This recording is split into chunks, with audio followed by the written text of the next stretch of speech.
আচ্ছা, আমার সাথেই কেন এরকম সব সময় হয়? তোমরা তো সবাই জানো আমার বাবা নেই। আমার যখন 6 মাস বয়স তখন আমার বাবা মারা গেছে। তারপর থেকেই আমি মামার বাড়িতেই মানুষ।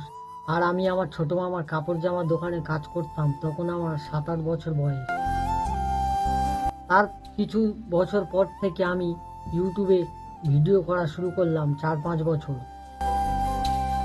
ইউটিউবে 4-5 বছর কাজ করে সবেমাত্র আমি 1000+ সাবস্ক্রাইবার করেছিলাম।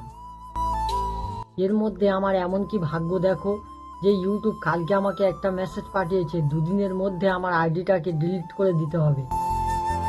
কারণ ইউটিউবের একটা নিয়ম আছে, সেখানটায় 365 দিনের মধ্যে 3 লাখ ভিউজ এবং 4000 ওয়াচ টাইম পূরণ করতে হবে।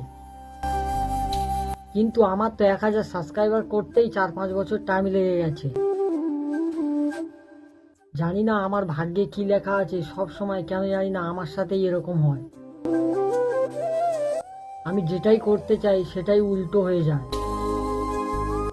আচ্ছা, তোমরা তো কত বড় বড় ইউটিউবারকে সাপোর্ট করো, তোমরা না হয় আমাকে ছোট্ট ভাই মনে করে সাপোর্ট করো একটু।